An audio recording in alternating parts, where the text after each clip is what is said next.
नमस्कार, news point लेकर हाजिर हूं मैं राजीव।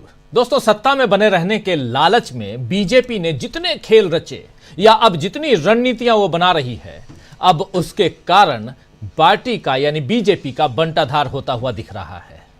मोदी को तो तीसरी बार कुर्सी मिल गई और फिर से लाल किले पर झंडा फहराने, विदेश घूमने और विदेशी सम्मान पाने की हसरतें जो हैं उनकी वो पूरी हो रही हैं, लेकिन बीजेपी पर लोगों का विश्वास टूटता हुआ नजर आ रहा है। और अब तो बीजेपी के सहयोगी रह चुके दल भी उसकी नीयत पर सवाल उठा रहे हैं।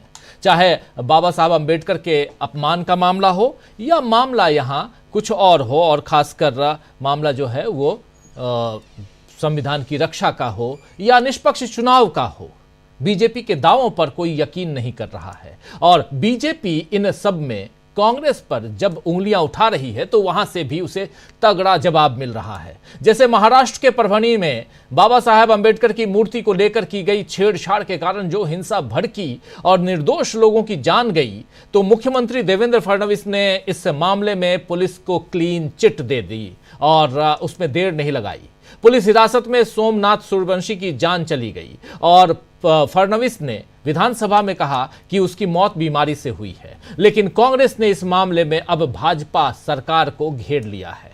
आज राहुल गांधी खुद परभणी पहुंचे और वहां उन्होंने पीड़ितों के परिजनों से मुलाकात की। राहुल ने इस बारे में क्या कहा है, आइए जरा सुन लेते हैं पहले और फिर चर्चा आगे बढ़ाएंगे। राहुल गांधी देखिए ब्लू टी शर्ट में पहुंचे हैं वहां परभणी, और वहां पर पीड़ित परिवार से उन्होंने मुलाकात की और उसके बाद क्या कुछ कहा, जरा पहले सुनते हैं। अभी मैं परिवार से मिला हूं और जिन लोगों को मारा गया है, पीटा गया है, उनसे भी मिला हूं। बड़ी क्लियर बात है। उन्होंने मुझे पोस्टमार्टम रिपोर्ट दिखाई, वीडियो दिखाया, फोटोग्राफ्स दिखाई। ये 100%, 99% नहीं, ये 100% कस्टोडियल डेथ है। पुलिस ने इनकी हत्या की है और चीफ मिनिस्टर ने असेंबली में पुलिस वालों को मैसेज देने के लिए झूठ बोला है। मुझे बोलने दीजिए आप। हाँ जी, ठीक है। इस युवा को इसलिए मारा गया है क्योंकि वो दलित है और वो कॉन्स्टिट्यूशन की रक्षा कर रहा था। आरएसएस की विचारधारा कॉन्स्टिट्यूशन को खत्म करने की विचारधारा है। हम चाहते हैं कि एकदम ये मैटर रिजॉल्व किया जाए और जिन लोगों ने ये किया है उनको सजा मिले। तो जिस तरह से कार्रवाई की गई है, आपने मेरी पहली स्टेटमेंट सुनी। मैं संतुष्ट नहीं हूं।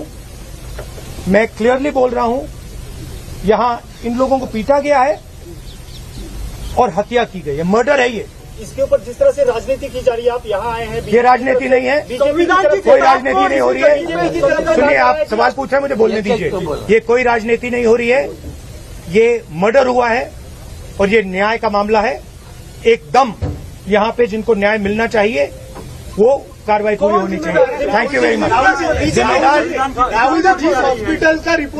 जिम्मेदार विचारधारा है, जिम्मेदार, क्योंकि चीफ मिनिस्टर ने ये स्टेटमेंट दी है, इसीलिए चीफ मिनिस्टर जिम्मेदार हैं और जिन्होंने इनको मारा है वो जिम्मेदार हैं और जल्दी से जल्दी कार्रवाई शुरू होनी चाहिए।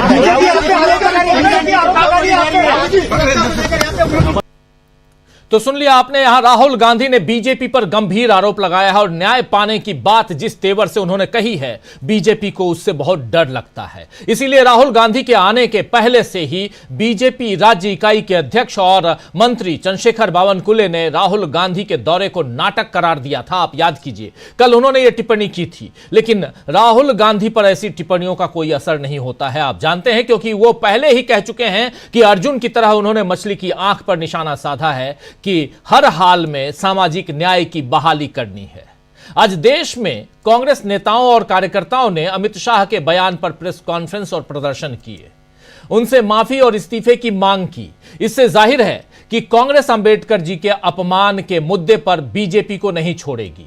हालांकि बीजेपी राज में अंबेडकर के अपमान का सिलसिला जारी है। अमित शाह संसद में उनका अपमान करते हैं और उनके गृह राज्य गुजरात में अंबेडकर की प्रतिमा पर तोड़फोड़ होती है। और इस बारे में कांग्रेस ने एक ट्वीट किया है। आइए जरा उस ट्वीट को देखते हैं। कांग्रेस पार्टी ने जो ट्वीट कर बातें रखी हैं बहुत महत्वपूर्ण है।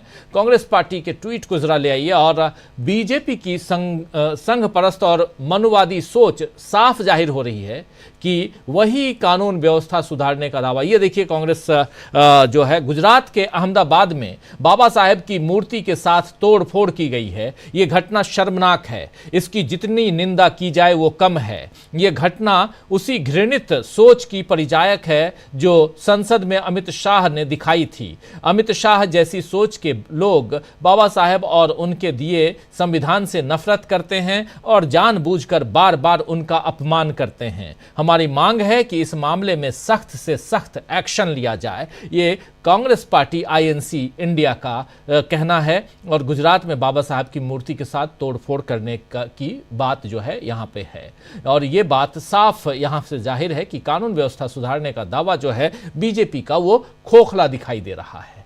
दूसरी तरफ अखिलेश यादव ने उत्तर प्रदेश में कानून व्यवस्था बिगड़ने पर किस तरह बीजेपी को घेरा है, आइए जरा वो भी सुन लेते हैं। अखिलेश यादव उत्तर प्रदेश में कानून व्यवस्था कैसे बिगाड़ा जा रहा है और उस पर जो बातें अपनी रखी हैं अखिलेश यादव ने, सुनिए जरा। गलत काम आज उत्तर प्रदेश में हो रहे हैं। जितने भी अपराध हो रहे हैं कहीं ना कहीं भारतीय जनता पार्टी के नेता ही उसके पीछे हैं। जितनी भी जमीनें कब्जा हो रही हैं आप पूरे उत्तर प्रदेश में पता करवा लीजिए। जहां भी जमीनों के घोटाले या जमीनों का कब्जा होना आप उसमें भारतीय जनता पार्टी के लोगों को पाएंगे। और चोरी डकैती तो इतनी हो रही है जिसकी आप कल्पना नहीं कर सकते। पुलिस रजिस्टर नहीं कर रही उन चोरियों को, डकैतियों को रजिस्टर नहीं कर रही है। और आज सुनने को मिला है कि लखनऊ में एक बैंक के बैंक लॉकर में से चोरी हो गई। जब से बीजेपी की सरकार आई है ये पहली बार हो रहा है बैंक में डकैतियां, और बैंक के साथ साथ बैंक में जो लॉकर है जो सबसे सुरक्षित माना जाता है उसकी चोरी।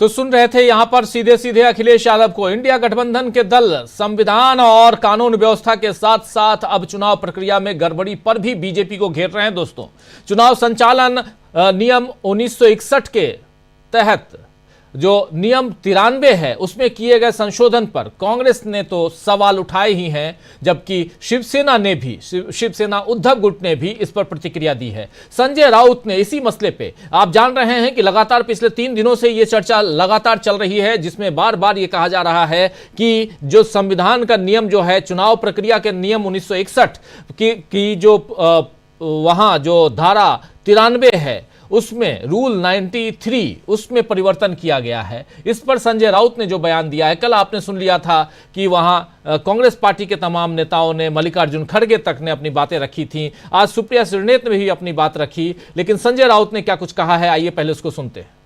इलेक्ट्रॉनिक दस्तावेज को लेकर एक नया जो है रूल आया है इलेक्शन कमीशन की ओर से। अगर कॉमन लोकतंत्र की हत्या है जो रूल बनाया है कि इलेक्शन कमीशन के पास हम जानकारी नहीं मांग सकते। अब हम किसी भी प्रकार की जानकारी चुनाव आयोग से नहीं मांग सकते।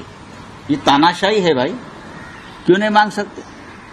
अगर आप ये चाहते हैं कि हम आपसे जानकारी नहीं मांग सकते तो सबसे पहले आप ईवीएम हटा दीजिए और बैलेट पेपर का चुनाव लाइए। हम कोई जानकारी नहीं मांगेंगे आपसे। आप ये जो कुछ छुपाना चाहते हैं जनता से, एडवोकेट महमूद प्राचा ने पंजाब हाईकोर्ट से कुछ दस्तावेज मांगने की कोशिश की और हाईकोर्ट ने आदेश दिया। सीसीटीवी फुटेज मांगा है, कुछ वीडियो रिकॉर्डिंग मांगा है, 17A के बारे में कुछ जानकारी मांगी है। ये मांगने के बाद चुनाव आयोग हड़बड़ा गया और मोदी और शाह जी के चरणों में जाकर बैठा और फिर 24 घंटे में पूरे नियम बदल दिए कि कोई जानकारी नहीं मांग सकती। ये कौन सी तानाशाही? देश में लोकतंत्र, इसलिए तो हम कहते हैं डॉक्टर बाबा साहेब अम्बेडकर ने लिखा हुआ संविधान के खिलाफ ये लोग काम कर रहे हैं। ये तो है ना, डर है ना लोगों के मन में, और आपका बर्ताव उसी दिशा में चल रहा है। हमको जानने का अधिकार है कि हमारे वोटों का क्या हो गया है, जो मैंने वोट दिया है वो कहाँ गया है, और आप कहते नहीं, ये आने वाला एक खतरा है लोकतंत्र को। अगले चुनाव में ये लोग फिर घोटाले करने वाले हैं, चाहे लोकसभा हो चाहे विधानसभा हो, उसकी ये तैयारी है। तो संजय राउत साफ साफ कह रहे हैं कि अगले चुनाव में ये लोग घोटाला करने वाले हैं, चाहे लोकसभा हो या विधानसभा हो, उसके लिए तैयार रहें। और ये बात अब लगातार हो रही है। उधर महमूद प्राचा को लेकर जो बातें यहां पर कही जा रही हैं, उसमें सुप्रिया श्रीनेत ने भी अपनी बात कही है और ये साफ कहा जा रहा है कि कैसे यहां चुनाव के साथ चुनाव में धांधलियों को रोकने की जगह वो होने दें और उसके लिए नियम में कैसे परिवर्तन हो रहा है, कैसे खुद को बचाने की कोशिश कर रही है मोदी सरकार। ये इसका भंडाफोड़ हो रहा है, पर्दाफाश हो रहा है। और दूसरी तरफ राहुल गांधी आज परभनी पहुंचकर उन्होंने भी जो बाबा साहब आंबेडकर के मसले को आगे बढ़ाने की कोशिश की है और उन्होंने साफ साफ देवेंद्र फडणवीस को घेरा है। यह भी एक बहुत इंपॉर्टेंट है। लेकिन तीसरी बात अगर यहां और रखी जाए तो वो एक और भी बहुत महत्वपूर्ण है, क्योंकि बीजेपी की पूर्व सहयोगी और अब ओडिशा में उसके कारण विपक्ष में बैठी बीजेडी यानी बीजू जनता दल ने भी अब चुनाव आयोग के सामने अपनी शंकाएं रखी हैं। आज बीजेडी के पूर्व और मौजूदा सांसदों का एक दल चुनाव आयोग गया था और उसने ओडिशा के विधानसभा और लोकसभा चुनावों में हुई वोटों की गड़बड़ी पर चुनाव आयोग से सवाल किए। बीजेडी सांसद अमर पटनायक ने कहा है कि विश्लेषण के दौरान पाया गया है कि कुछ इलेक्ट्रॉनिक वोटिंग मशीनों यानी ईवीएम में डाले गए कुल वोट और गिने गए कुल वोटों के बीच अंतर था और यह अंतर 600 से 884 वोटों का था। यह विसंगति पूरे चुनावी प्रक्रिया की पारदर्शिता और विश्वसनीयता पर सवाल खड़े करती है। अपने विरोधियों और पूर्व सहयोगियों के सवालों से बीजेपी कैसे निपटेगी पता नहीं दोस्तों। लेकिन इस बीच बिहार में बीजेपी एक नए मामले में फंस रही है। यहां गांधी जी के अपमान का मुद्दा तूल पकड़ रहा है। जी हां, महात्मा गांधी के अपमान का मामला बिहार में तूल पकड़ रहा है। दरअसल कुछ दिनों पहले बिहार के राज्यपाल राजेंद्र विश्वनाथ अर्लेकर ने कहा था कि ब्रिटिश शासकों ने गांधी जी के सत्याग्रह आंदोलन के कारण नहीं बल्कि भारतीयों के हाथों में हथियार देखकर भारत छोड़ा था। यह वहां के राज्यपाल कह रहे हैं। यानी अंग्रेज सत्याग्रह आंदोलन से नहीं बल्कि सशस्त्र आंदोलन देखकर भागे थे। उन्हें एहसास हो गया था कि भारत के लोग आजादी के लिए किसी भी हद तक जा सकते हैं। सत्ता में बीजेपी की सहयोगी जेडीयू ने इस बयान पर प्रतिक्रिया दी है। देखिए, यह बहुत दुखद बयान है और वो भी राज्यपाल जो संवैधानिक पद पर बैठा हुआ इंसान है उसका बयान कि गांधी जी की सत्याग्रह आंदोलन को वो बिल्कुल खारिज कर रहे हैं और कह रहे हैं कि उनके सत्याग्रह आंदोलन के कारण अंग्रेजों ने भारत नहीं छोड़ा बल्कि भारत वो छोड़कर इसलिए गए क्योंकि यहां पर लोगों ने हथियार उठा लिए थे। यानी आप ये कहना चाहते हैं कि आप हथियार उठाओ तभी लोग डरेंगे। सत्याग्रह नाम की कोई चीज नहीं है, उससे कोई फायदा नहीं है। लेकिन सत्ता में बीजेपी की सहयोगी जेडीयू ने इस बयान पर प्रतिक्रिया दी है। बिहार जेडीयू के प्रवक्ता अभिषेक झा ने राज्यपाल के सत्याग्रह आंदोलन वाले बयान पर कहा है कि पूरी दुनिया महात्मा गांधी के बारे में जानती है और कहा जाता है कि दे दी हमें आजादी बिना खड़ग बिना ढाल, साबरमती के संत तूने कर दिया कमाल। उन्होंने यह भी कहा कि उनके बारे में ऐसी बातें करने का कोई औचित्य नहीं है। लेकिन करें तो क्या करें, जाए तो कहां जाएं, क्योंकि जेडीयू बीजेपी के साथ है और सरकार पर काबिज है, सत्ता पर काबिज है। अब जेडीयू ने तो मशविरा दे दिया है, लेकिन क्या मोदी सरकार के नियुक्त किए गए राज्यपाल अपनी बात पर खेद प्रकट करेंगे या फिर अंबेडकर के बाद अब गांधी के अपमान का सिलसिला बीजेपी चलाने वाली है? आपने देख लिया, अंबेडकर के अपमान का सिलसिला संसद के अंदर, राज्यसभा के अंदर से उसकी शुरुआत हुई और देश के गृह मंत्री अमित शाह ने उनका अपमान किया, लेकिन ना उन्होंने माफी मांगी ना ही इस्तीफा दिया।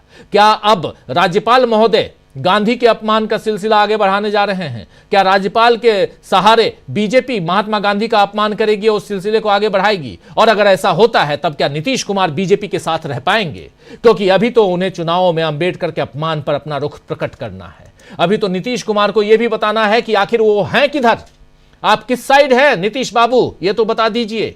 अंबेडकर का अपमान करने वालों के साथ हैं, गांधी जी का अपमान करने वालों के साथ हैं, या आप देश के साथ हैं?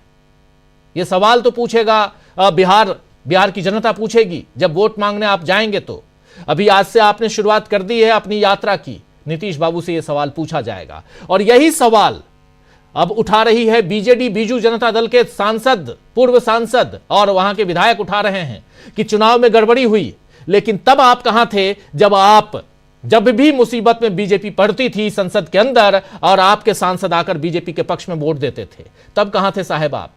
क्या यह जुगलबंदी चल रही थी तब? और अभी आप कहां हैं? पहले वो तो बता दीजिए।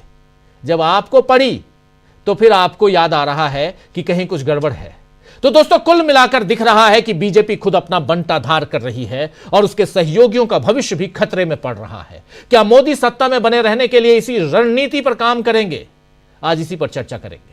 आइए, बीजेपी के बंटाधार की कैसे शुरुआत हो गई है उसी पर चर्चा करते हैं। चलिए, हमारे साथ कुछ वरिष्ठ साथी जुड़े हुए हैं। पहले उन सबसे आपका परिचय करवाता हूं और आगे बढ़ते हैं। देखिए, इस वक्त हमारे साथ 5 वरिष्ठ साथी जुड़े हुए हैं। अमरेंदु उपाध्याय जी हैं, प्रशांत टंडन जी हैं, डॉक्टर प्रकाश हिंदुस्तानी जी हैं, डॉक्टर राकेश पाठक जी हैं और सुनील शुक्ला जी हैं। आप सभी का स्वागत है, इस्तकबाल है। स्वागत है, इस्तकबाल आप तमाम दोस्त साथी शुभचिंतक आप सबका, जो जब तक जुड़ चुके हैं और जो जुड़ने वाले हैं उनका भी। सीधे आना चाहता हूं डॉक्टर राकेश पाठक जी आपके पास। बहुत कुछ रख चुका हूं, गांधी जी और अंबेडकर साहब, शुरुआत यहीं से करते हैं। बिहार में आपने देख लिया, राज्यपाल महोदय, उनको सत्याग्रह पसंद नहीं है, शायद उनको लाठी, डंडे, बंदूक, यही सब पसंद है। और बहुत ये मैच मिलता जुलता है बीजेपी की रणनीतियों से। हम लोग भविष्य इधर पहले देख चुके हैं, इतिहास के पन्नों में दर्ज है, इसलिए भी इसको कैसे आप देखते हैं? क्या देश की राजनीति में ये तमाम बातें जो आज चल रही हैं वो आने वाले समय में एक विस्फोटक रूप लेने जा रही हैं, ये बातें, या ले सकती हैं? जी राजीव जी, पहले तो राज्यपाल महोदय के बयान से ही बात शुरू करते हैं। उन्होंने सशस्त्र क्रांति की हिमायत की, तो शायद उन्होंने व्हाट्सएप विश्वविद्यालय से इतिहास पढ़ा होगा। उन्हें नहीं मालूम होगा कि देश में 1857 में क्रांति हो चुकी। अगर हथियारों के बल पर ही अंग्रेजों को देश से बाहर निकाला जाना होता, वो क्रांति सफल हो गई होती, तो 1857 में अंग्रेज भारत छोड़ चुके होते। इसके उलट अंग्रेज उसके बाद और ताकतवर हो गए। ईस्ट इंडिया कंपनी से भारत की सत्ता सीधे ब्रिटिश क्राउन के पास चली। उसके बाद 90 साल और राज किया। जहां तक उनकी इस बात का प्रश्न है कि सत्याग्रह से अंग्रेज नहीं भागे, तो मेरा उनसे सवाल यह है कि 1925 में राष्ट्रीय स्वयंसेवक संघ बन गया। उनके वैचारिक पुरखों ने अंग्रेजों के खिलाफ क्रांति क्यों नहीं की? उन्होंने हथियार क्यों नहीं उठा लिए? किसने मना किया? डॉक्टर केशव बलिराम हेडगेवार 25 दिसंबर, कल 25 दिसंबर है, संयोग से 99 साल पूरे हो जाएंगे। जी, परसों है। आप क्षमा कीजिए, परसों 25 दिसंबर है, और अगले साल की 25 दिसंबर को 100 साल पूरे करने जा रहा है। तो 25 दिसंबर 1925 को स्थापित राष्ट्रीय स्वयंसेवक संघ के एक भी व्यक्ति ने अंग्रेजों पर कोई कंकड़ फेंका हो, कोई सुतली बम फेंका हो, कोई चिटपिटी चलाई हो, इसका कोई इतिहास में उल्लेख हो तो बता दें कृपा पूर्वक। एक और गंभीर बात है राजीव जी, इससे भी ज्यादा गंभीर बात, एक और नया चलन शुरू। ये आज की ताजा खबर है, कानपुर में कोई लिटरेचर फेस्टिवल चल रहा है, कानपुर लिट फेस्ट। वहां पर वेद प्रताप वैदिक जी की सुपुत्री, जो शायद किसी विश्वविद्यालय में प्रोफेसर, उन्होंने भगत सिंह पर कीचड़ उछाली। शहीद आजम भगत सिंह पर सुनकर आपकी आंखों में से खून निकल आएगा कि जिस व्यक्ति ने भरी जवानी में देश के लिए फांसी का फंदा चूम लिया, उसे आराम तलब बताया जा रहा है। अपर्णा दवे शायद उनका नाम है। उन्होंने मंच से कहा है कि भगत सिंह आराम तलब थे, वे खाने के जुगाड़ के लिए होटल के मैनेजरों से लाइजनिंग करते थे। आप कुल मिलाकर सोचकर देखिए कि ये विचार परिवार और इस समय सत्ता में बैठे लोग गांधी के साथ साथ शहीद आजम भगत सिंह को भी अपदस्थ करना चाहते हैं और इन लोगों की जगह अपने सावरकर को स्थापित करना चाहते हैं, जिनका माफीनामा, जिनके माफीनामे इतिहास में सिद्ध है। तो ये बहुत खतरनाक समय है राजीव जी। जिस तरह से ये लोग कोशिशें कर रहे हैं, उसी कोशिश में तीसरा निशाना है बाबा साहब भीमराव अंबेडकर।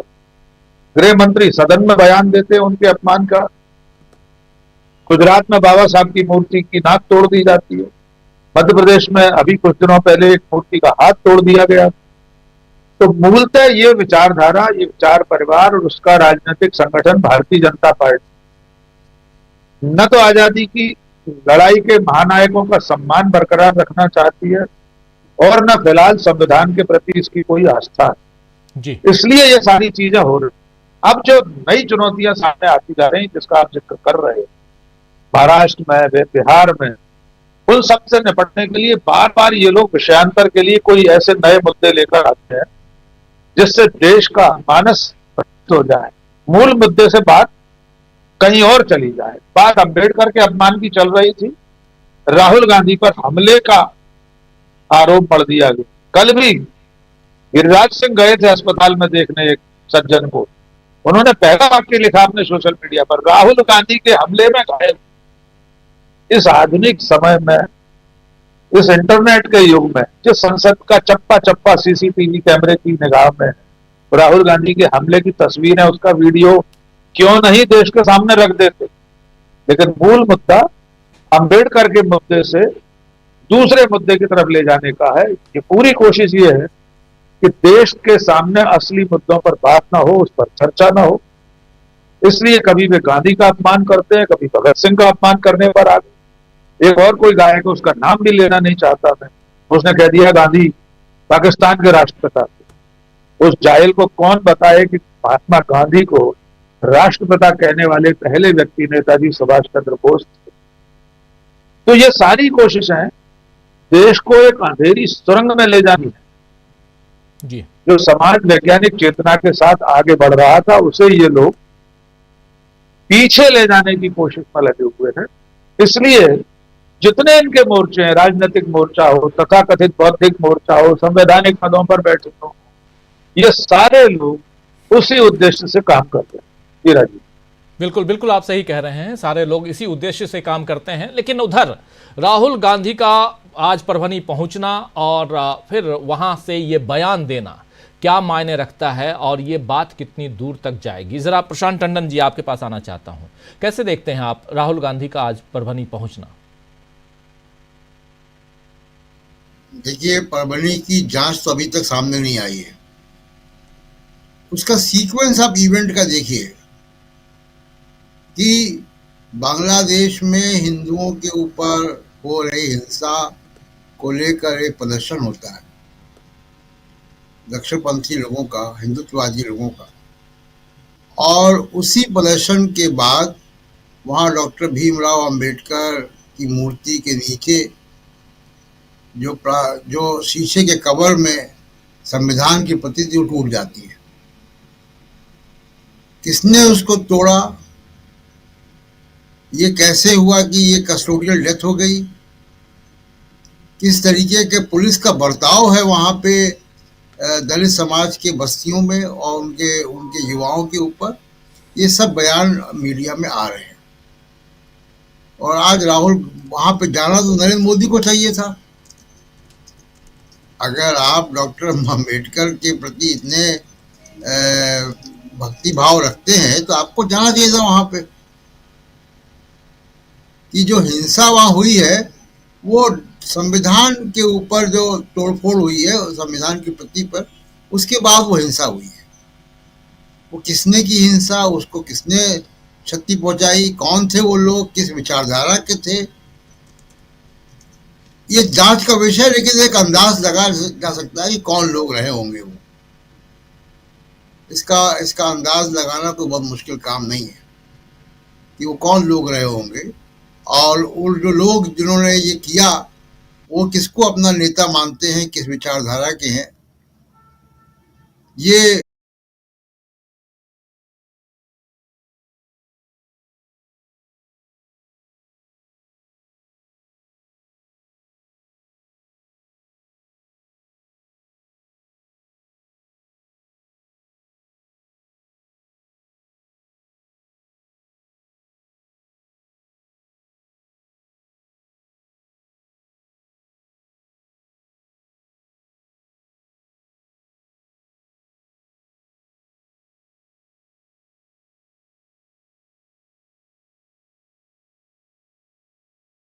उन्होंने मुझे पोस्टमार्टम रिपोर्ट दिखाई,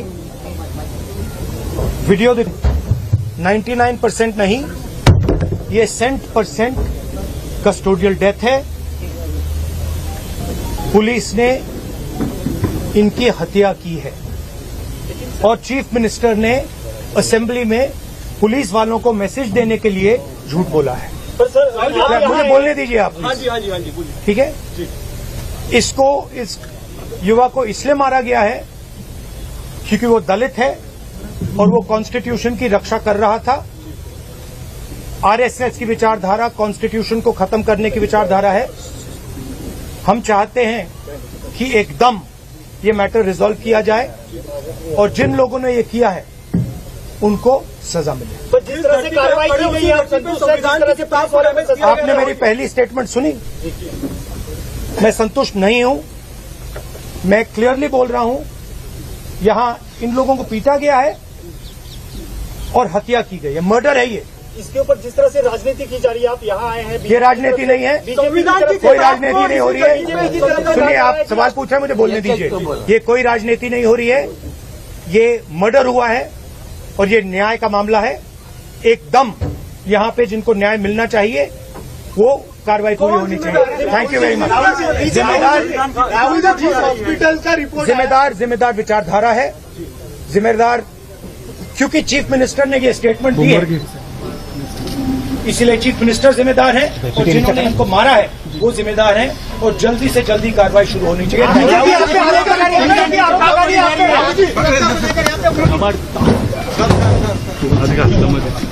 देखिए, अभी मैं परिवार से मिला हूं और जिन लोगों को मारा गया है, पीटा गया है, उनसे भी मिला हूं।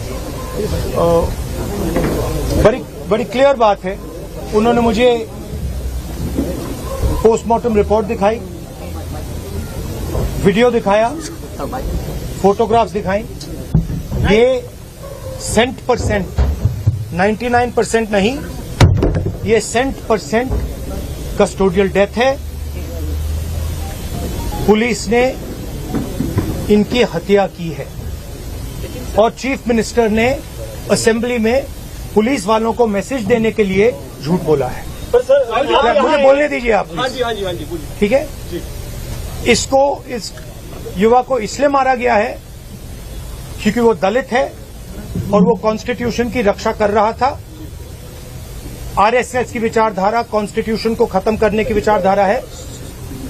हम चाहते हैं कि एकदम ये मैटर रिजॉल्व किया जाए और जिन लोगों ने ये किया है उनको सजा मिले। पर जिस तरह से कार्रवाई की गई है, आप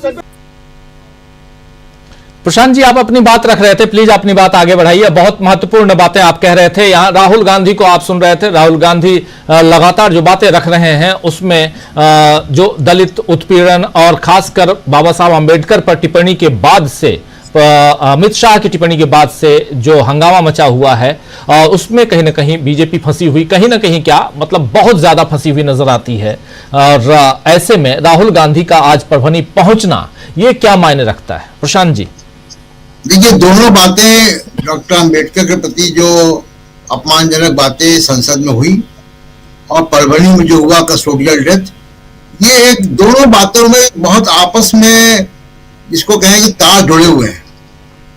एक विचारधारा है जो पुलिस में भी चली गई है, सब जगह चली गई है, और इसको सोशल मीडिया के आईटी सेल के द्वारा ये जो कॉरपोरेट का मीडिया है ये करता है काम कि अगर कोई व्यक्ति दलित अधिकारों की बात कर रहा है, अगर कोई व्यक्ति अधिकारों की बात कर रहा है, मानवाधिकारों की बात कर रहा है, कस्टोडियल डेथ की बात कर रहा है, तो वो अर्बन नक्सल है। एक लिंच मॉब तैयार होता है संवैधानिक अधिकारों के प्रति जो बोलता है, उसके लिए एक लिंच मॉब तैयार किया जाता है। ये मीडिया में भी होता है, सब जगह होता है, और उसी का ये नतीजा है कि वो कस्टोडियल डेथ हो गई, उसकी जांच हो। अब जांच कौन करेगा?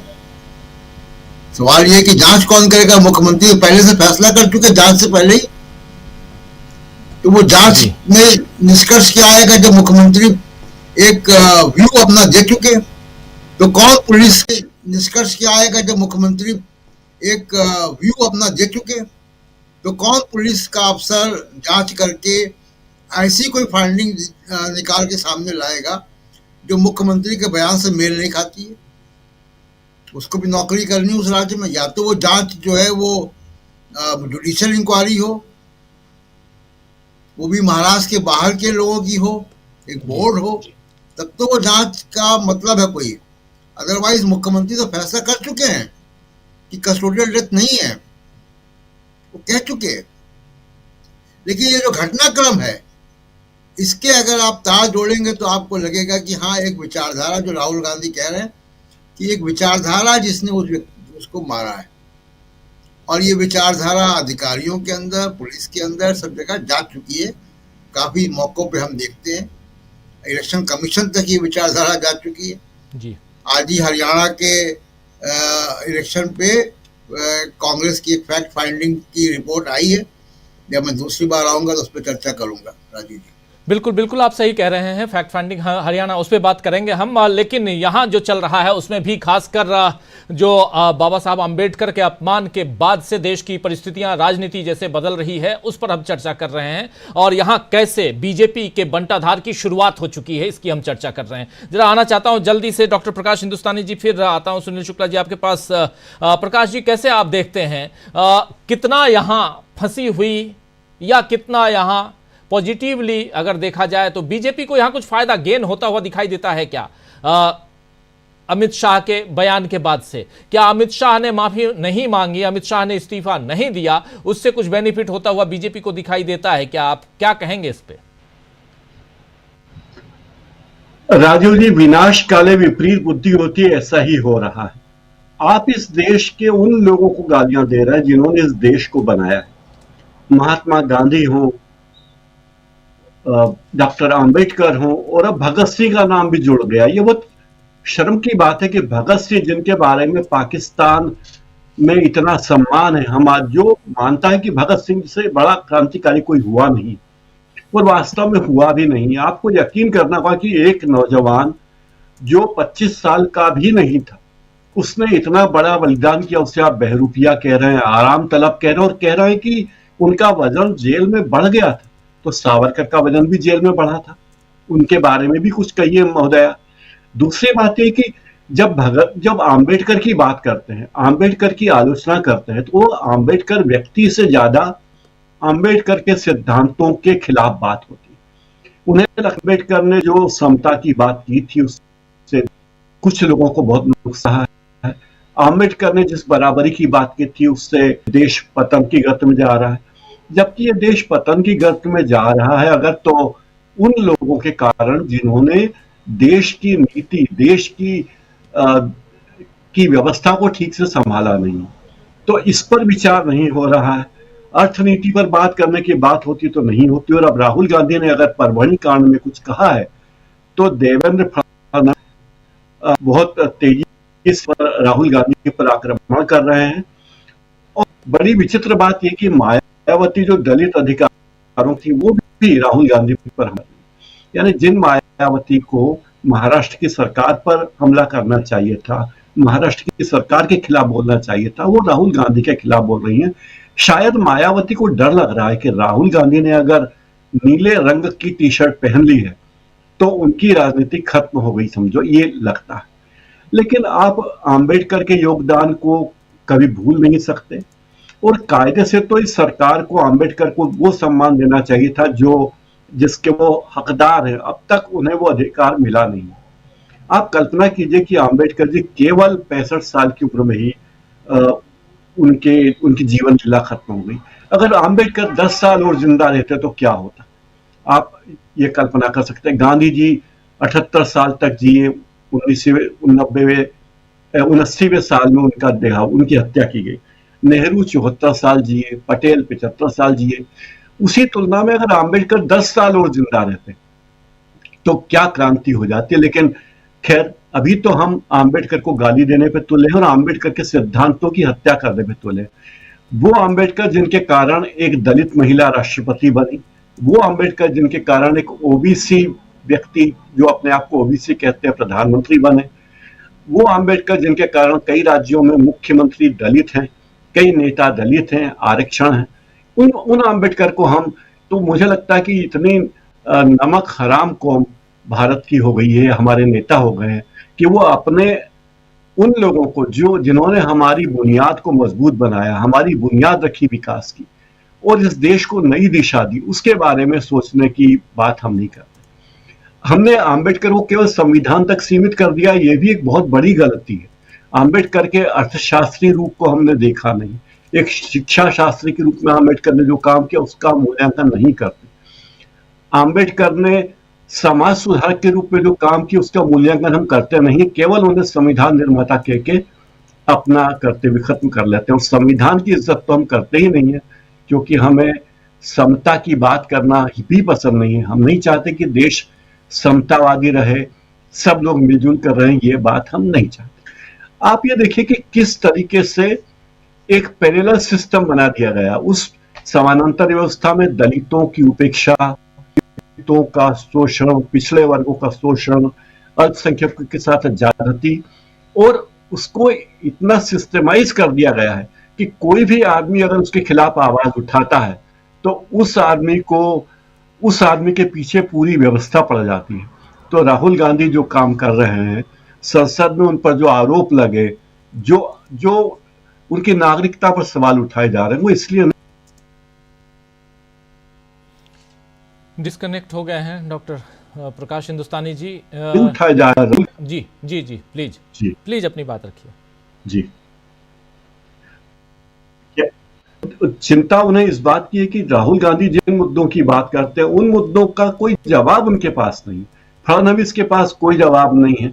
और अब के शरद पवार जी फडणवीस को बुला रहे हैं मराठी सम्मेलन में, तो एक सिस्टम, एक समानांतर व्यवस्था बनी हुई है जिसमें अल्पसंख्यकों का, दलितों का शोषण करना, और जो लोग उनके पक्ष में आवाज उठाते हैं उन्हें दबाना, चाहे वो किसी भी रास्ते से हो, पुलिसिया रास्ते से हो, कानूनी रास्ते से हो, संवैधानिक रास्ते से हो। ये एक समानांतर व्यवस्था चल रही है और राहुल गांधी इसके खिलाफ आवाज उठा रहे हैं। और यहीं से बीजेपी को लगता है कि बड़ी भारी स्थिति उसे खतरे में अपनी सत्ता नजर आती है। राजीव जी, बिल्कुल बिल्कुल आप सही कह रहे हैं। यहाँ पे बीजेपी को अपनी सत्ता पर खतरा, बीजेपी लेकिन क्या खुद खतरा मोल रही है? क्या बीजेपी अपना बंटाधार जो है वो खुद कर रही है अपने हाथों? क्या बीजेपी खुद दलदल में धंसी जा रही है? बहुत सारे सवाल हैं। सुनील शुक्ला जी, आपके पास आना चाहता हूं। कैसे आप देखते हैं सुनील जी, एक मुद्दा अभी खत्म नहीं हुआ, उधर बिहार के जो राज्यपाल साहब हैं वो सीधे गांधी जी की सत्याग्रह पे चले आते हैं। आप देखिए यहाँ नेहरू करते करते आप अंबेडकर और गांधी पे चले आए। ये तीन ऐसे शख्सियत हैं आज़ादी के बाद के भी, पहले के तो बहुत हैं लेकिन बाद के, इसमें एक पटेल को भी आप जोड़ लीजिए। लेकिन आप देखिए कि नेहरू उसके बाद फिर अंबेडकर, फिर अब महात्मा गांधी। आखिर जो चेहरा है, ओरिजिनल चेहरा क्या वो दिखाई दे रहा है या अभी बहुत कुछ है एक चेहरे के पीछे?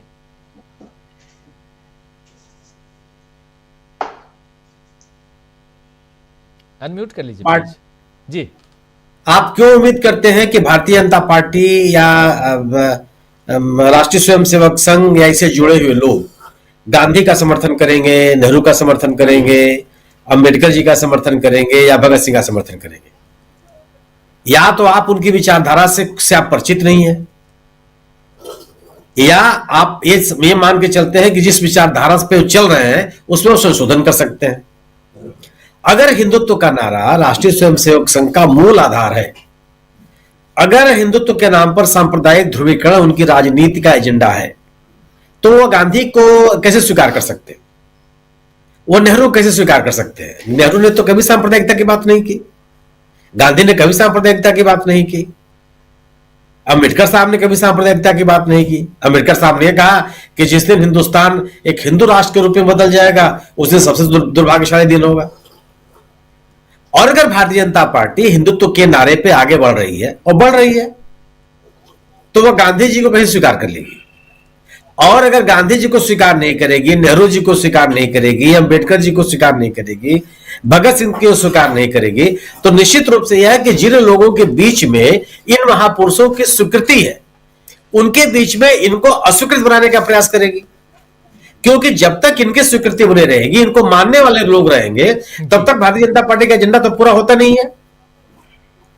तो वह अपने सुविधा के अनुसार वह गांधी को या गांधी के सामने सर झुका लेंगे, 2 अक्टूबर को कह लेंगे कि ठीक है, दुनिया किसी देश में जाएंगे, कहेंगे कि मैं गांधी के देश से आया हूं, लेकिन उनके खिलाफ भी कार्रवाई नहीं करेंगे जो गांधी को गाली देते हैं, जो गांधी के बजाय गोडसे का सम्मान करते हैं।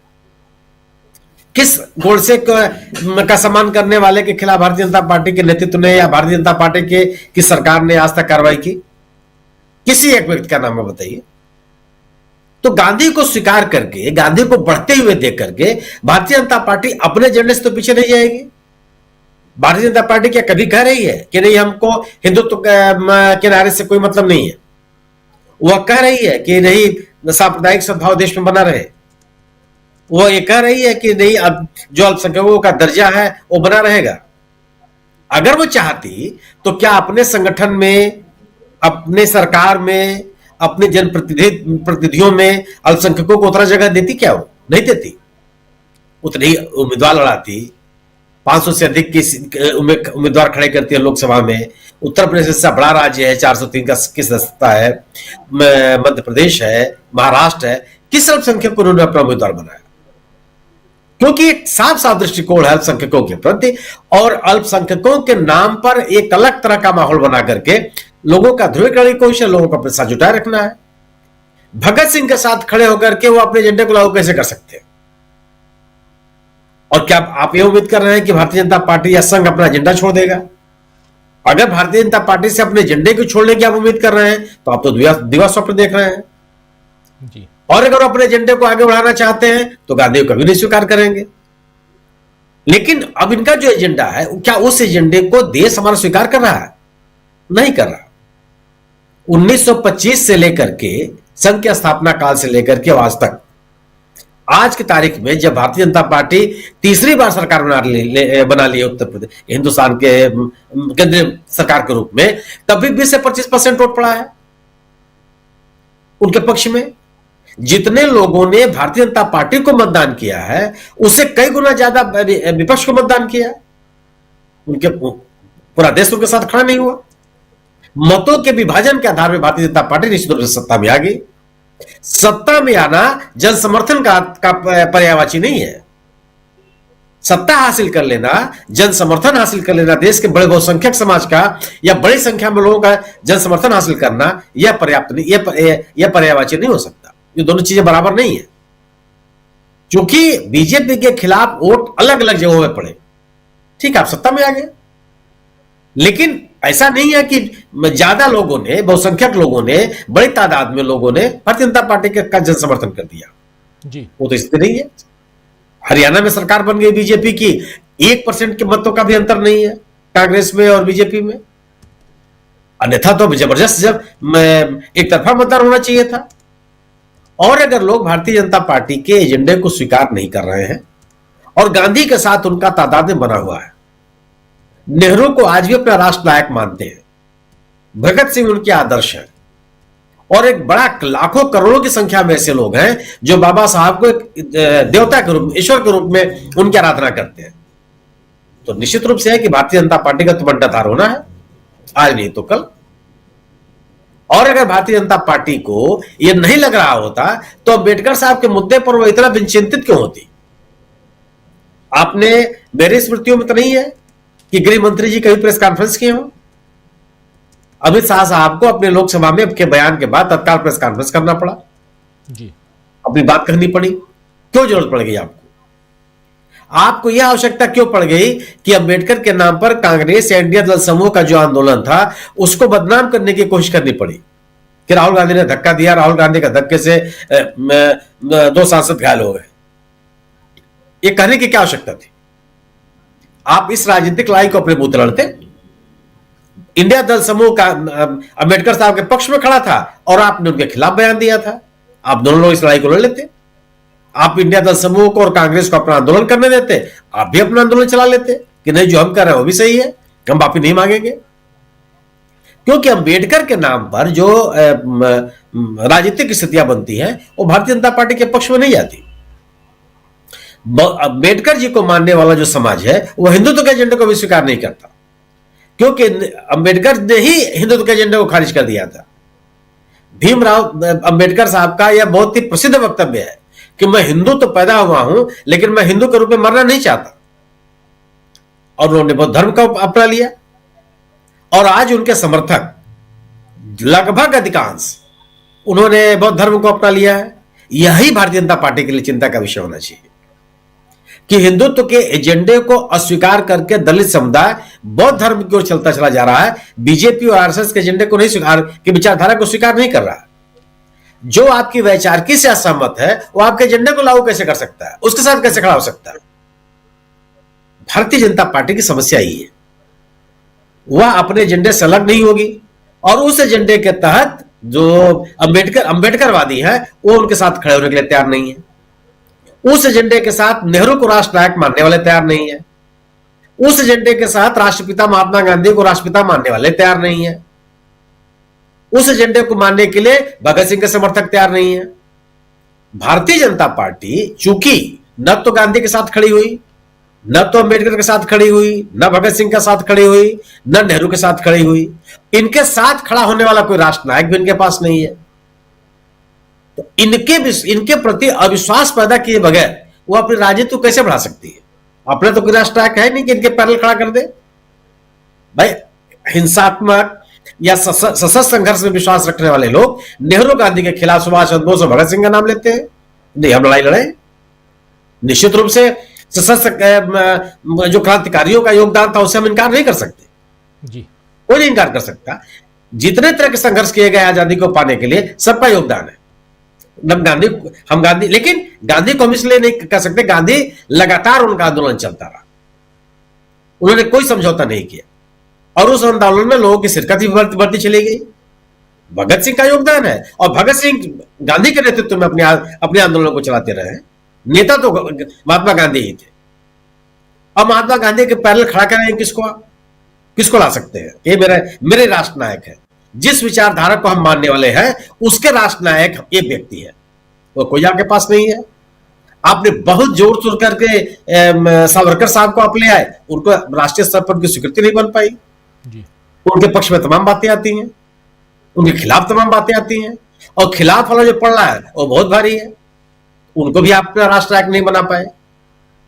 तो जब आपके पास कोई राष्ट्र नायक है नहीं तो निश्चित रूप से आप जो देश के पैमाने पर स्वीकृत राष्ट्र नायक है और वो आपके एजेंडे के खिलाफ उनकी प्रतिमान है, प्रतिमूर्ति है, वो उन्हें जैसे उस एजेंडे के खिलाफ, आपकी स्वाभाविक से राजनीति के आप इनको बदनाम करेंगे। लेकिन यह देश की जनता आपके एजेंडे के साथ चलने के लिए तैयार नहीं है कुछ समय तक। अभी मेरा निजी तौर पे यह मानता हूं कि 2014 में भी लोग भारतीय जनता पार्टी के एजेंडे के साथ नहीं खड़े हुए, वो अच्छे दिन के साथ खड़े हो गए थे जी। वो देश की समस्याओं के समाधान के लिए आपके साथ खड़े हो गए थे, वो आपके एजेंडे के साथ नहीं कभी खड़े हुए। गवर्नेंस के लिए खड़े हुए, पूर्ववर्ती सरकार के खिलाफ एंटी इनकम्बेंसी के नाते आपके साथ खड़े हुए, और आपने उसका मतलब निकाल लिया कि आपके एजेंडे के साथ खड़े हैं। अब जब आपके एजेंडे, आप अपने एजेंडे को लागू कर रहे हैं और जो आम जनता है उसके आशाओं के ऊपर तो सारा पात हो रहा है, तो स्वाभाविक सी बात है कि आपका बंटाधार बहुत दूर नहीं रह गया है जी। बिल्कुल बिल्कुल आप सही कह रहे हैं, बंटाधार बहुत दूर नहीं रह गया है। और जब आप ऐसे लोगों जैसे महात्मा गांधी या अंबेडकर या नेहरू या पटेल, इन सब को किसी कटघरे में खड़े करने की कोशिश करेंगे तो फिर और भी बंटाधार होगा, ये साफ दिखाई देता है। अमलेंदु उपाध्याय जी, जरा आपसे भी समझना चाहता हूँ, राहुल गांधी की राजनीति यहाँ कैसी आपको दिखाई दे रही है? क्या राहुल गांधी उसी राह पे चलते हुए दिखाई देते हैं जिस राह पे वो लोकसभा चुनाव से पहले चल रहे थे? अब बिल्कुल राजीव जी, राहुल गांधी का रास्ता वही है जो लोकसभा चुनाव से पहले था और अभी भी जो है उनका रास्ता वही है, उसी रास्ते पर चल रहे हैं। राहुल गांधी का ना एजेंडा बदला है, ना काम करने का तरीका बदला है, ना रणनीति बदली है, ना राजनीति बदली है, और ना राहुल गांधी के सिद्धांत बदले हैं। सब कुछ यथावत है और देश के सामने समस्याएं भी राजीव जी वही हैं और कुछ बढ़ के समस्याएं हैं। तो जाहिर सी बात है कि जब समस्याएं वही हैं तो राहुल गांधी की राजनीति भी उस हिसाब से आगे बढ़ती हुई दिखाई पड़ रही है। अब परभणी पहुंचने का मसला राजीव जी इतना आसान नहीं है, और परभणी पहुंचकर राहुल गांधी जो कह रहे हैं हम लोगों ने उसको सुना भी, और जब उनको डिस्ट्रैक्ट करने की कोशिश की गई तो उन्होंने कहा भी कि आप जो है बीच में डिस्ट्रैक्ट मत कीजिए, ये राजनीति नहीं है, ये न्याय की बात है, और न्याय की ही बात जो है राहुल गांधी कर रहे हैं। और उनकी जो 6000 किलोमीटर की दूसरी यात्रा थी वो न्याय के लिए ही थी, भारत जोड़ो न्याय यात्रा थी। तो न्याय का मुद्दा जो है वो लगातार बना हुआ है, और न्याय जो है वो किस तरीके से अब दुर्लभ होता चला जा रहा है, ये भी चीजें समझ में आ रही हैं। अब तो अदालतों को सरकार आदेश दे रही है कि आप कोई आदेश नहीं दे सकते जी। इससे और ज्यादा अच्छे दिन क्या चाहिए राजीव जी, कि अब सरकार अदालत को आदेश दे कि आप कोई आदेश ही नहीं दे सकते, तो अदालतें बनी किस लिए हैं? जज साहब भी जो है अब मोदी जी हो जाएंगे, चीफ जस्टिस भी मोदी जी हो जाएंगे, सब कुछ मोदी जी हो जाएंगे, फिर तो जरूरत क्या है इस देश में किसी और की, किसी काम की? तो यही सब चल रहा है। तो राहुल गांधी की राजनीति और रणनीति और राहुल गांधी के मुद्दे सब कुछ यथावत है, और देश के सामने समस्याएं भी और विकराल रूप में है। तो जाहिर सी बात है कि राहुल गांधी की जिम्मेदारी भी और बड़ी हो जाती है, और राहुल गांधी उस बड़ी जिम्मेदारी का निर्वाह कर रहे हैं, जनता की समस्याओं पर बात कर रहे हैं, जनता की समस्याओं के समाधान के लिए संघर्ष कर रहे हैं, और जनता की बात सीधे सीधे रख रहे हैं। मुझे लगता है कि एक जन नेता का यही दायित्व है, और राहुल गांधी उसको पूरा कर रहे हैं जी। जन नेता का दायित्व जिसको राहुल गांधी पूरा कर रहे हैं। जरा प्रशांत टंडन जी जल्दी से आना चाहता हूं आपके पास। प्रशांत जी, कुछ बातें आप हरियाणा की बताना चाह रहे थे, और उसके अलावा बहुत कुछ चल रहा है देश में, जरा उस पर भी अपनी बात रखिए। देखिए, हरियाणा में जो फैक्ट फाइंडिंग टीम, दूसरी फैक्ट फाइंडिंग टीम कांग्रेस की लौटी है, उसने कुछ बहुत अहम सवाल खड़े किए हैं चुनाव आयोग के सामने। एक, उन्होंने कहा है कि 27 सीटों पर ये चुनाव के नतीजों को चुनाव आयोग ने और बीजेपी ने मिलकर प्रभावित किया है, 27 विधानसभा सीटों पर। दूसरी जो बहुत अहम बात उन्होंने कही है कि जो ईवीएम की फिक्सिंग है वो शहरों में की गई है, गांव में तो क्योंकि लोगों को पता होता है कि कौन किसका समर्थक है, कौन किसको वोट देता है। गांव का समाज अभी भी शहरों की तरीके से नहीं है, वहां पे लोग एक दूसरे को जानते हैं, लेकिन शहरों में ये किया गया है। और दूसरा जो एक महत्वपूर्ण बात उन्होंने बताई है कि जो बार बार चुनाव आयोग मत प्रतिशत बढ़ाता है, हम लोगों ने भी कई प्रोग्राम उस पर किए, पॉडकास्ट भी किया, उसमें बीजेपी का वोट तो बढ़ा, कांग्रेस का वोट नहीं बढ़ा। तो एक उन्होंने फिगर भी दी है, और वो फिगर ये है कि कुल मतदान जो है वहां पे 1,24,00,000 लोगों ने मतदान किया, जिसमें बीजेपी को इलेक्शन कमीशन की वेबसाइट दिखाती है कि 55.48 जो है वो मतदान बीजेपी को पड़ा, और कांग्रेस को भी पड़ा होगा, जैसे 55.19 से वो 55.48 हो गया बीजेपी का, यानी लगभग जो है वो उसमें काफी बढ़ोतरी हुई है। लेकिन कांग्रेस का वोट शेयर जो है वो नहीं बढ़ा। बीजेपी के जो चुनाव आयोग के जो बार बार जो रिवीजन होता है उसमें, तो ये कुछ बहुत अहम सवाल जो है वो इलेक्शन कमीशन के ऊपर खड़े किए हैं। जाहिर सी बात है कि चुनाव आयोग उनको नहीं मानेगा, क्योंकि हाई कोर्ट ने कहा कि चीजें 2 सीसीटीवी फुटेज, वो नियम ही बदल दिए उन्होंने। तो इलेक्शन कमीशन, सरकार ये सब नहीं मानेंगे। दूसरा कि इलेक्शन कमीशन और सरकार और राजीव कुमार के अलावा कुछ समाज में ऐसा घट रहा है कि जो इन सब चीजों को जिसको कहें कि लेवल कर देगा, वो है कि जो संविधान, अम्बेडकर, सामाजिक न्याय के इर्द गिर्द जो विमर्श लगातार बड़ा होता जा रहा है, और मोदी जी निरुत्तर हैं उसमें। अमित शाह अड़े हुए हैं, निरुत्तर तो नहीं कहूंगा, अड़े हुए हैं जी, कि वो ना इस्तीफा देंगे ना माफी मांगेंगे, जो करना हो कर लो। तो वो फोकस जरूर राहुल गांधी के ऊपर कर रहे हैं, लेकिन वो विमर्श उनके काबू के बाहर जा रहा है। और महाराष्ट्र में भी देखिए कि जिस तरीके की सरकार बनी है, कैसे मंत्रालय दिए गए हैं, कितना खींचतान है वहां पे, उससे भी लग रहा है कि ये विमर्श अब उनके कंट्रोल के बाहर है। अब देखना है कि इसको बीजेपी कैसे क्राइसिस मैनेज करती है, कि अभी तक तो बीजेपी का रिकॉर्ड पॉलिटिकल क्राइसिस मैनेजमेंट में कमजोर रहा है और ज़्यादातर ये काम ईडी के थ्रू करते हैं। ईडी में भी अब थोड़ी सी जिसको कहें कि अंदर अफसरों के अंदर बेचैनी है और वहाँ भी अब ईडी का इस्तेमाल उस तरीके से पीएमएलए में नहीं हो पाएगा, prevention of money laundering act में के जरिए, जैसा कि बीजेपी के या सरकार के लोग किया करते थे। वहाँ भी अफसरों के अंदर एक रीथिंकिंग चल रही है जिसकी खबरें बाहर आती हैं। लेकिन क्राइसिस मैनेजमेंट वहाँ से बीजेपी करती है, पुलिस के जरिए, ईडी के जरिए। कभी भी मोदी जी ने पॉलिटिकल सवाल का जवाब पॉलिटिक्स से नहीं दिया है। वो पर्दे के पीछे से लड़ते हैं, सीबीआई के थ्रू, पुलिस के थ्रू, अपने मीडिया के थ्रू, कुछ एंकर्स के थ्रू।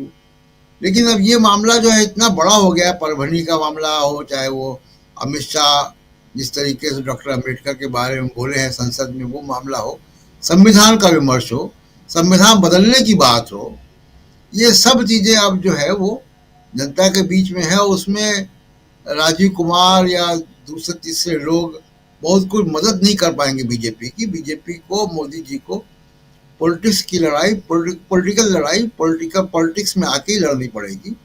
वो मुझे अभी तक उसके संकेत नहीं दिखाई देते।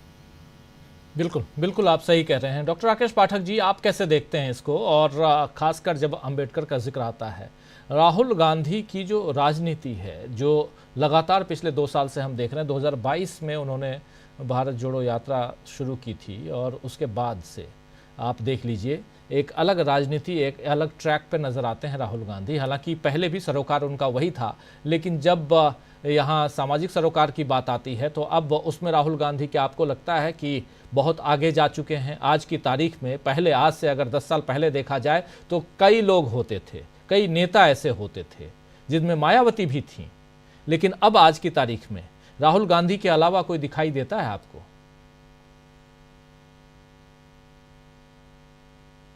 आवाज नहीं आ रही, अनम्यूट कर लीजिए। हेलो, आई आवाज? आ रही जी। देखिए, राहुल गांधी ने पिछले 2-3 सालों में जिस तरह से खुद का कायांतरण किया है वो अपने आप में एक महत्वपूर्ण घटना है। भारत की राजनीति में बहुत कम ऐसा देखा गया होगा कि एक राजनेता लगातार असफल होता जाए, चुनावी राजनीति में खासतौर से। बीच बीच में सफलताएं मिलती रही, लेकिन असफलताएं उनके खाते में ज्यादा है। इसके बावजूद 2024 के लोकसभा चुनाव में उन्होंने खुद को साबित कर दिया।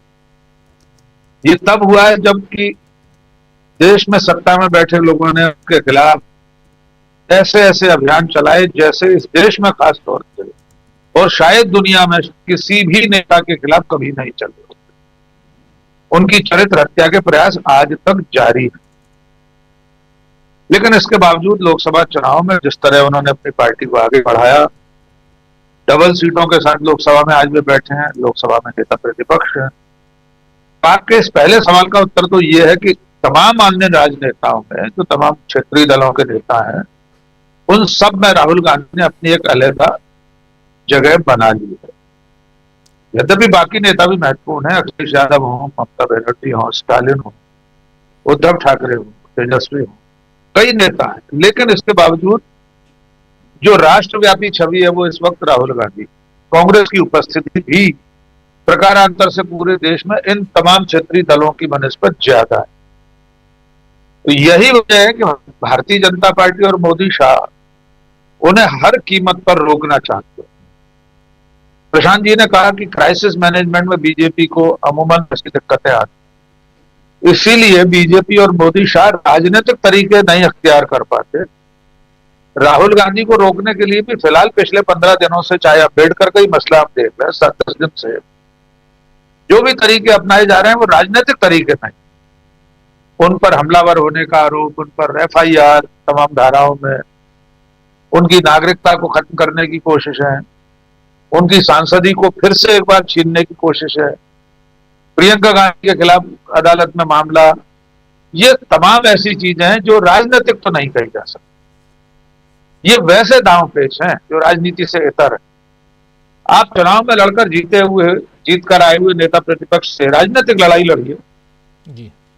इस तरह के झूठे आरोप लगाकर, पुलिस में मुकदमा दर्ज करा के, अदालतों से सजा करवाकर अगर ये राजनीतिक लड़ाई बनाने की कोशिश है, तो मुझे लग रहा है इस बार बीजेपी सफल होती हुई नहीं दिखाई दे रही। जैसे इस ताजा घटनाक्रम में भी जो संसद परिसर में हुआ, बीजेपी और उसके पूरे अफवाह तंत्र, उसके पूरे इकोसिस्टम की पुरजोर कोशिशों के बावजूद देश में कोई ये मानने को तैयार नहीं हुआ कि राहुल गांधी ने हमला किया। जिस तरह सांसद महोदय प्रताप चंद्र षडंगी के सर पर बैंडेज बढ़ती चली गई और दूसरे दिन फिर उतर गई हेलमेट से, सीधे फिर एक बैंडेज पर आ गई, तो लोगों ने इस बार उनके इस झूठ को स्वीकार नहीं किया, इसके उलट खारिज कर दिया। आप अपने आसपास देख लीजिए, बीजेपी या संघ के मोदी के समर्थक अगर हमारे आपके दायरे में भी जो लोग हैं, उनसे भी आप अकेले में पूछेंगे तो वो बता देंगे हाँ इस बार थोड़ी अति हो गई, जो बताया जा रहा है, जो फैलाया जा रहा है वो सही नहीं। यही बेचैनी बीजेपी को खाई जा रही है मोदी शाह को कि अब और क्या किया जाए, अब क्या किया जाए में वे रास्ता ढूंढ रहे हैं कि कोई इससे भी बड़ा प्रपंच रचा जाए, कोई इतना बड़ा प्रोपेगेंडा खड़ा कर दिया जाए कि अंबेडकर के अपमान का मुद्दा डाइल्यूट हो जाए, लोग उसे भूल जाएं, वो नेपथ्य में चला जाए, हाशिए पर चला जाए और कोई नई कहानी सामने आ जाए। और इसके लिए वो कुछ भी कर सकते हैं, गैर राजनीतिक उपाय ही करेंगे, चाहे वे पत्थरों को दूध पिलाने का मामला हो या आतंकवाद की घटना का हो, धमकी का मामला हो। जैसे किसी भी मौके पर धमकियां शुरू हो जाती, 100 स्कूलों को धमकी, 100 फ्लाइट्स को धमकी उड़ाने की, तो ऐसा कुछ भी कर सकते हैं। तो हमें अभी इंतजार करना होगा अगले 2-4 दिन में बीजेपी इस मुद्दे को ठंडा करने के लिए क्या। हाँ, अमित शाह का इस्तीफा शायद वो न करा पाए, क्योंकि इतनी बड़ी चोट बर्दाश्त करने की ताकत, इतनी कुव्वत मोदी और बीजेपी में नहीं है कि वे अमित शाह का इस्तीफा कराकर अपने माथे पर एक असफलता का दाग झेल सकते। जी राजीव जी, बिल्कुल आप सही कह रहे हैं कि एक इस्तीफे का दाग। और क्या यहाँ पर अमित शाह इस्तीफा देंगे, सवाल ये अभी भी पूछा जा रहा है। क्या अमित शाह माफ़ी मांगेंगे, ये सवाल भी पूछा जा रहा है।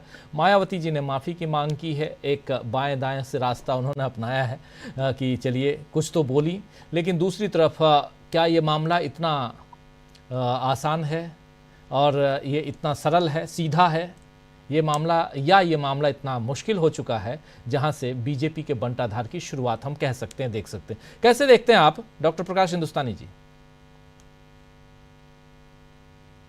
राजीव जी, बीजेपी के बंटाधार की शुरुआत तो है, लेकिन उससे ज्यादा दुर्भाग्यपूर्ण यह है कि बंटाधार के पहले बीजेपी देश का बंटाधार करने पर लगी हुई है, क्योंकि अपनी बंटाधारी को बचाने के लिए उसे लगता है कि कोई भी तंत्र, कोई भी तरीका, कोई भी रास्ता अगर अख्तियार कर लिया जाए तो बेहतर है, कम से कम सरकार बची रहे, ये उम्मीद उन्हें है।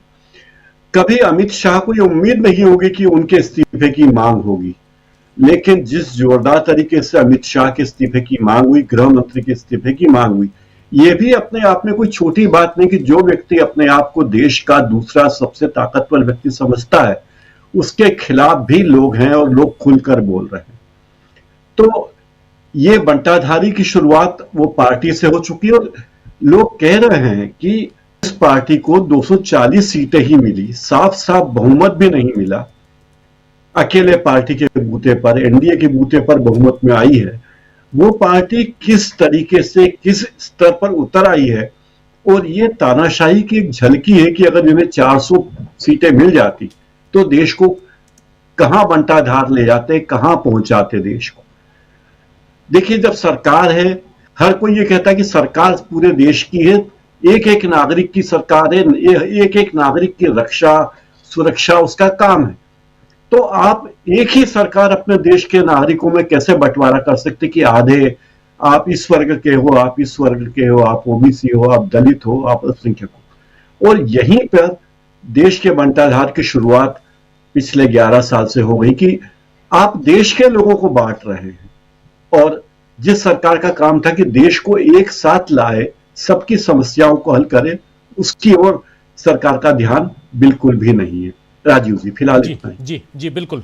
सुनील शुक्ला जी के पास आता हूं। सुनील जी, आप कैसे देखते हैं, यहाँ हम चर्चा कर रहे हैं अंबेडकर साहब पर जो बयान आया है उसकी, और उसके बाद अब देखिए संसद का सत्र खत्म हो चुका है, राहुल गांधी परभनी पहुंच गए, और कांग्रेस पार्टी लगातार 2 दिनों से आप देख ही रहे हैं कि अलग अलग लगभग 150 शहरों में कांग्रेस पार्टी ने प्रेस कॉन्फ्रेंस की, कल और आज मिलाकर, और कल 24 तारीख को कांग्रेस पार्टी पूरे देश में आंदोलन करेगी।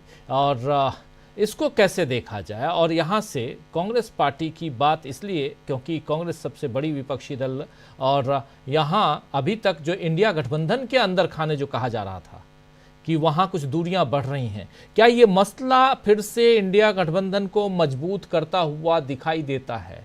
क्या यहाँ से कांग्रेस पार्टी एक बड़े भाई की भूमिका में और आगे आती हुई दिखाई देती है? कैसे देखा जाए?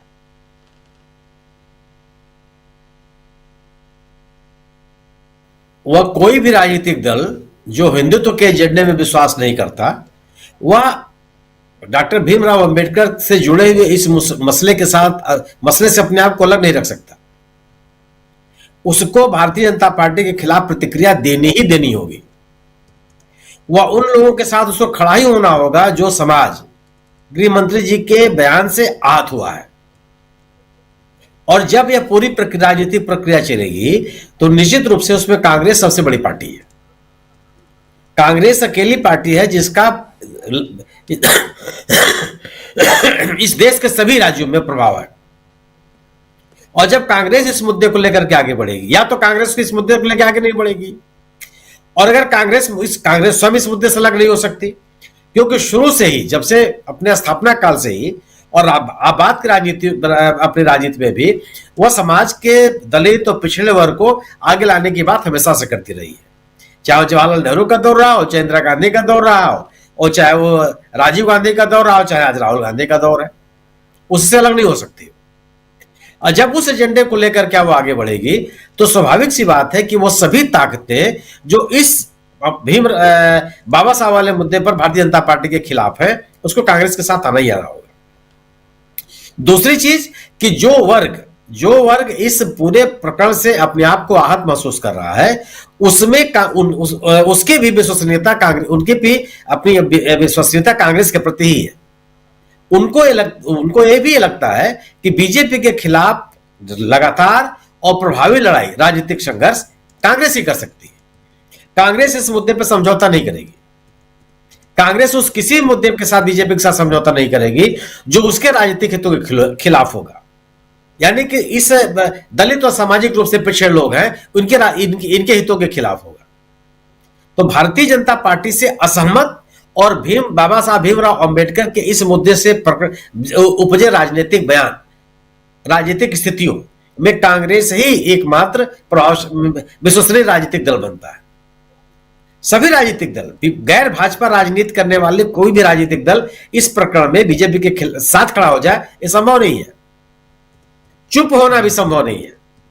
कोई ये सोचे कि हम चुप रह करके अपनी राजनीति को आगे बढ़ा लेंगे, ये संभव नहीं है। वजह इसकी केवल यह है कि जो पूरा का पूरा समाज जो बाबा साहब को के प्रति आस्था रखता है, वो उनका राजनीतिक समर्थक भर नहीं है, उनके प्रति आस्था रखता है, वह इस प्रकरण में किसी भी राजनीतिक दल, किसी भी राजनीतिक नेता, किसी भी राजनीतिक दल की चुप्पी को गंभीरता से लेगा और यह मानेगा कि वह बीजेपी के साथ खड़ा है। इस स्थिति में भारतीय जनता पार्टी के खिलाफ इस मुहिम को कांग्रेस छोड़ नहीं सकती है। और ये 2-4 दिन की बात नहीं है। मेरा अपना मानना यह है कि यह इस प्रकरण को समाप्त करने की जिम्मेदारी गृह मंत्री अमित शाह की ही है। या तो माफी मांग करके इस प्रकरण को खत्म कर दे। राजनीतिक दल इस पर चुप होने वाले नहीं है। राजनीतिक दल इस मुद्दे को जीवित रखेंगे ही रखेंगे, इस मामले को आगे बढ़ाएंगे ही बढ़ाएंगे। यह एक ऐसा मुद्दा बनेगा जो गैर भाजपा मतदाताओं के ध्रुवीकरण का आधार बनेगा। यह मुद्दा एक ऐसा बनेगा जिसमें जो लोग भी सामाजिक सशक्तिकरण, सामाजिक न्याय, दलितों के उत्थान और गैर सांप्रदायिक राजनीति के पक्षधर हैं, वह एक साथ आएंगे। भीमराव अंबेडकर का नाम केवल दलित नेता के रूप में ही नहीं है, समाज के सभी वर्ग में उनकी स्वीकृति है जो सामाजिक न्याय की राजनीति में विश्वास करते हैं। उन सभी वर्ग में उनकी स्वीकृति है जो गैर सांप्रदायिक राजनीति में विश्वास करते हैं। अगर इस प्रकरण को समाप्त करना है, समाप्त होना है, तो यह कांग्रेस के हाथ में नहीं है, यह केवल गृह मंत्री जी के हाथ में है। कांग्रेस इस मुद्दे को छोड़ नहीं सकती, वह इतना बड़ा राजनीतिक रिस्क नहीं ले सकती है कि चुप हो जाए। उसका बोलते रहना ही उसकी विश्वसनीयता का आधार है। अगर वह गैर सांप्रदायिक विषयों पर लगातार बोल रही है तो उसको ऐसे मुद्दों पर भी लगातार बोलते रहना पड़ेगा जो सामाजिक सशक्तिकरण के और दलित उत्थान के मुद्दों से जुड़े हुए हैं। और उनके नायक के अपमान की स्थिति में उसका चुप रहना भारतीय जनता कांग्रेस के लिए संभव नहीं है। जी बिल्कुल बिल्कुल। लेकिन क्या गाहे बगाहे गलती से ही सही बीजेपी ने कांग्रेस को यहां मजबूत कर दिया है, एक मुद्दा दे दिया है विपक्ष को। अमलेंदु उपाध्याय जी। जी बिल्कुल राजीव जी, विपक्ष को मुद्दा दे दिया। हालांकि मंशा उनकी विपक्ष को मुद्दा देने की नहीं थी, मंशा उनकी बाबा साहब डॉक्टर भीमराव अंबेडकर का अपमान करने की ही थी। लेकिन वो ये तय नहीं कर पाया, मतलब उसको आकलन नहीं कर पाए कि इसके परिणाम क्या होंगे। और ये सोची समझी साजिश के तहत किया गया राजीव जी, चूंकि वो जो पढ़ा है अमित शाह जी ने, वो बाकायदा उनका 34 पन्ने का लिखित भाषण है, उस लिखित भाषण को उन्होंने पढ़ा है, यानी पहले से पूरी तैयारी थी। तो इसका मतलब साफ तौर पे यही समझा जाए कि ये बाकायदा सोची समझी रणनीति के तहत किया गया। लेकिन इसके परिणाम क्या होंगे इसका शायद आकलन नहीं किया, या ये भी हो सकता है कि जैसे टेस्ट बैलून छोड़ने की उनकी अपनी आदत है कि पहले डॉक्टर अंबेडकर पे छोड़ के देखा जाए, और चूंकि गोडसे के सब पुजारी है तो बाद में फिर गांधी पे प्रहार किया जाए, फिर गोडसे की जो है फिर बातचीत की जाए। चूंकि अब इसी बीच में राजीव जिस तरीके से अब बिहार के गवर्नर साहब बोल रहे हैं या वो वैदिक जी की बेटी बोल रही हैं, तो यानी ये एक तरीके से ये दोहरी रणनीति है। एक तब तो ये कि अमित शाह पे चूंकि अब दबाव बढ़ रहा है इस्तीफे का, तो अमित शाह से मुद्दे से ध्यान हटाया जाए तो गवर्नर साहब कुछ बोल दें और वैदिक साहब की बेटी कुछ बोल दें। दूसरा ये कि इस तरीके से अब जो है एक साथ जो है कई जगह प्रहार करो, तो अब लोग गांधी के समर्थन में आएंगे कि लोग भगत सिंह के समर्थन में आएंगे कि लोग अब बाबा साहब के समर्थन में आएंगे। लेकिन ये नहीं समझ पा रहे हैं कि इससे जो है बाबा साहब अंबेडकर, महात्मा गांधी और भगत सिंह तीनों एक साथ चले आ रहे हैं, तो अब तीनों से गोलवलकर के चेहरे कैसे लेंगे, ये असल में आकलन नहीं कर पाए। तो ये इनकी समस्या है। तो कुल मिलाकर राजीव जी कहा जाए कि इन्होंने विपक्ष को मुद्दा तो दिया है, लेकिन ये इस बात का आकलन करने में विफल रहे कि अगर आप नेहरू, गांधी, अंबेडकर और भगत सिंह इन सब पर एक साथ हमला करेंगे तो गोलवलकर मिट्टी में मिल जाएंगे। ये इसका आकलन नहीं कर पाए राजीव जी, और अब ये तैयारियां शुरू हो रही हैं, और यही से कहा जाता है कि बीजेपी के बंटाधार की शुरुआत हो गई है। और जो तैयारियां की जा रही थी, जब संघ 100 साल का होगा तो देश हिंदू राष्ट्र होगा, 100 साल से पहले ही जो है मोदी जी की जो है वो 100 साल का जश्न होना है, उससे पहले मोदी जी की जो रुखसती ना हो जाए, इसका इंतजार है। प्रशांत जी, एक छोटा सा कमेंट चाहूँगा आपसे कि क्या आपको भी लगता है कि यहाँ ऐसे महापुरुषों पर सीधा प्रहार करके कहीं ना कहीं बीजेपी खुद फंस गई है? कहीं ना कहीं बीजेपी ने यहाँ विपक्ष को एक मुद्दा दे दिया है, और ऐसा मुद्दा जो लोकसभा चुनाव के समय ऑलरेडी हार्म पहुंचा चुका है, और ऐसे में अब बीजेपी के पास सेफ गार्ड नाम की चीज़ दिखाई नहीं दे रही है। क्या ये माना जाए? देखिए, जहां तक महापुरुषों का स्टॉक है उसमें बीजेपी के पास है नहीं कुछ ज्यादा गोदाम में। तो दिक्कत क्या है कि आपको उधार लेना पड़ता है। आप पटेल जी को उधार लेते हैं, पटेल तो कांग्रेस के थे। पटेल का आरएसएस के बारे में व्यू क्या है हम सब जानते हैं। पटेल साहब ने ही आरएसएस पे प्रतिबंध लगाया था और माफी मंगवा के और तमाम सारे वादे लेकर प्रतिबंध हटाया था। तो पटेल साहब की आप बड़ी सारी मूर्ति लगाते हो, बहुत बड़ी। तो महापुरुषों के कोटे में ज्यादा कुछ है नहीं इनके पास। जिसको महापुरुष बनाएंगे वो तो उनको बाहर लेना पड़ता। भगत सिंह को भगत सिंह को लेते हैं। ये भगत सिंह नास्तिक थे और सांप्रदायिकता के बारे में उनके क्या व्यू थे सब जानते हैं जी। डाई हार्ड कम्युनिस्ट थे वो। अपने अंतिम दिनों में भी, अंतिम दिन भी, फांसी के वक्त भी वो कम्युनिज्म के बारे में ही पढ़ रहे थे, लेनिन की किताब पढ़ रहे थे वो। तो करें क्या, इनके पास है नहीं कोई। जो इनके पास लोग हैं वो माफी मांगने वाले लोग हैं, तो आप कुछ भी करेंगे तो लोग इतिहास ढूंढ के ले आते हैं। अब दूसरा रास्ता यह है कि जो महापुरुष जिनको देश मानता है उनसे इनके विचार नहीं मेल खाते, चाहे वो महात्मा गांधी हो, चाहे वो भगत सिंह हो, चाहे वो अम्बेडकर हो, कोई भी हो, तो आप बहुत ही लिमिटेड इनके पास स्कोप रहता है। जो जहाँ तक महापुरुषों वाला डिपार्टमेंट है वो बहुत इनका कमजोर डिपार्टमेंट है, इसलिए लगातार हमले करते हैं गांधी पे, अम्बेडकर पे। और आप देख लीजिए कि बीजेपी के बड़े नेता तो शायद थोड़ा संभल के बोलते हैं, अमित शाह अपने आप को रोक नहीं पाए, लेकिन जो इनके छोटे नेता हैं वो तो बहुत मुखर हैं। जो स्थानीय नेता हैं या क्षेत्रीय नेता हैं वो गांधी के बारे में, अम्बेडकर के बारे में आप उनसे बात करें तो वो तो लगभग गाली गलौज के बारे में के लहजे में बात करते हैं उनसे। और वही चीजें जो है वो प्रमुख हो गए अमित शाह, और जो अपने आप को सदन में रोक नहीं पाए, और जो आसन पर बैठे थे वो भी कोई बहुत ही जिसको कहा जाए कि समावेशी नहीं है जी।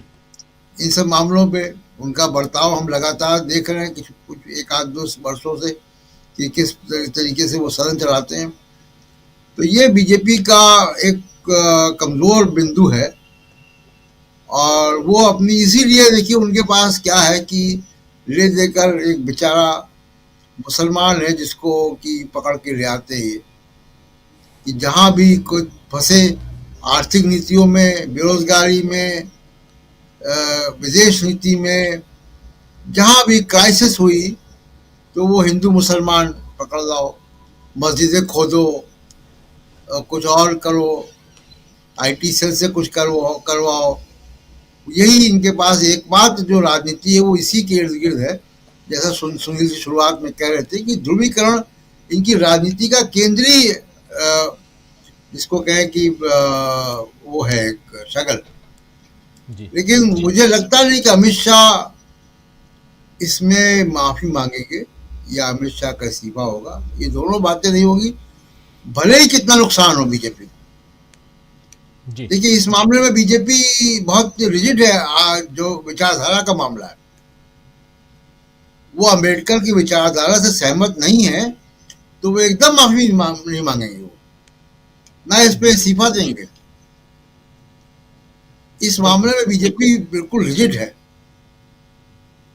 जी जी जी जी बिल्कुल बिल्कुल। इस चर्चा को समाप्त करते हैं और ठीक इसके बाद पॉडकास्ट में अंबेडकर पर बयान और कैसे घमासान मचा हुआ है और इसको हम देखते हैं। और सबसे बड़ी चीज़ कि क्या आने वाला है सियासी तूफान अंबेडकर पर बयान देने के बाद, क्या कुछ हो रहा है, क्या होने जा रहा है। पॉडकास्ट देखिए ठीक अभी से थोड़ी देर बाद इस कार्यक्रम के समाप्त होते ही। बहुत बहुत शुक्रिया अदा करता हूं प्रशांत जी, सुनील शुक्ला जी, डॉक्टर राकेश पाठक जी, डॉक्टर प्रकाश हिंदुस्तानी जी और अमलेंदु उपाध्याय जी, आप सबका बहुत बहुत शुक्रिया, बहुत धन्यवाद। आप तमाम साथी जो हमारे साथ बने रहे आप सबका भी बहुत बहुत शुक्रिया। शिवानी सचदेवे जी हैं, मायाराम ध्यानी जी हैं हमारे साथ, जसल दलजीत जी हैं और नेहा सैयद जी हमारे साथ, डॉक्टर विनोद प्रकाश गुप्ता शलभ साहब हैं और ऐसे ही शाहिद अली साहब हैं और सैयद अब्दुल मुगनी, राजा एजेंसी, असलम चिश्ती जी गुड नाइट लिख रहे हैं, शिवानी जी बहुत शुक्रिया आपका, और ब्रिजमोहन जाखर साहब, तमाम साथियों मुझे यहाँ इस कार्यक्रम को समाप्त करने की इजाज़त दीजिए और ठीक सीधे इसके बाद आपको ले चलते हैं हम पॉडकास्ट की दुनिया में, जहाँ समझेंगे और नज़दीक से कि आखिर मसला क्या है और क्यों अमित शाह माफ़ी नहीं मांग रहे हैं, अमित शाह का इस्तीफ़ा क्यों नहीं हो रहा है।